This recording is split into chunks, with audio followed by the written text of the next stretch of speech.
एक बार की बात है, एक निर्धन ब्राह्मण परिवार रहता था।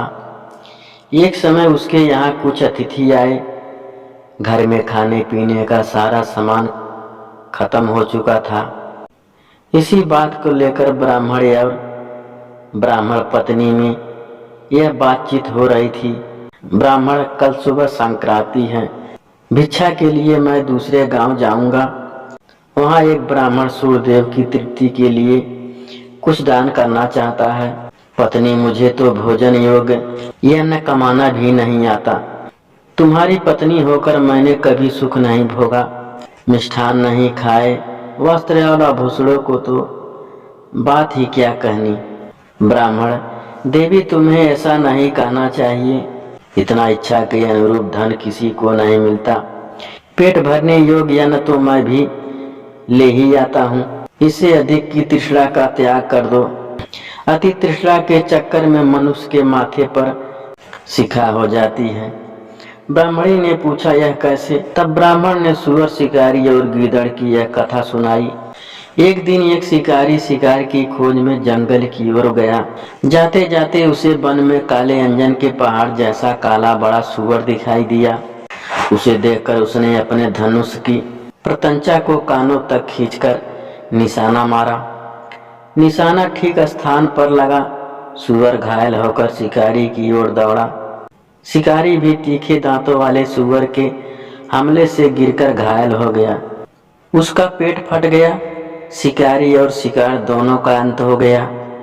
इस बीच एक भटकता हुआ, भूख से तड़पता गीदड़ वहां से निकला।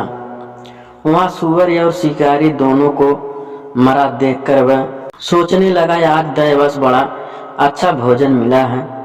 कई बार बिना विशेष उद्यम के ही अच्छा भोजन मिल जाता है। इसे पूर्व जन्म का फल ही कहना चाहिए। यह सोचकर वह मृत लाशों के पास जाकर पहले छोटी चीजें खाने लगा। उसे याद आ गया कि अपने धन का उपयोग मनुष्य को धीरे धीरे ही करना चाहिए। इसका प्रयोग रसायन के प्रयोग की तरह करना उचित है। इस तरह अल्प से अल्प धन भी बहुत काल तक काम देता है। अतः इनका भोग मैं इस रीति से करूंगा कि बहुत दिन तक इसके उपभोग से मेरी प्राण यात्रा चलती रहे। यह सोचकर उसने निश्चय किया कि वह पहले धनुष की डोरी को खाएगा। उस समय धनुष की प्रचंचा चढ़ी हुई थी। उसकी डोरी कमान के दोनों सिरों पर कसकर बंधी हुई थी। गीदड़ ने डोरी को मुख में लेकर चबाया। चबाते ही वह डोरी बहुत वेग से टूट गई और धनुष के कोने का एक सिरा उसके माथे को छेद कर ऊपर निकल आया, मानो माथे पर शिखा निकल आई हो। इस प्रकार घायल होकर वह गीदड़ भी वहीं मर गया। ब्राह्मण ने कहा, इसीलिए मैं कहता हूँ कि अतिशय लोभ से माथे पर शिखा हो जाती है। ब्राह्मणी ने ब्राह्मण की यह कहानी सुनने के बाद कहा, यदि यही बात है तो मेरे घर में थोड़े से तिल पड़े हैं, उनका शोधन करके कूट छाट कर अतिथि को खिला देती हूँ। ब्राह्मण उसकी बात से संतुष्ट होकर भिक्षा के लिए दूसरे गांव की ओर चल दिया। ब्राह्मणी ने भी अपने वचन अनुसार घर में पड़े तिलों को छाटना शुरू कर दिया। छाट पछोड़ कर जब उसने तिलों को सुखाने के लिए धूप में फैलाया तो एक कुत्ते ने उन तिलों को मूत्र वृष्टा से खराब कर दिया। ब्राह्मणी बड़ी चिंता में पड़ गई। यही तिल थे जिन्हें पकाकर उसने अतिथियों को भोजन देना था।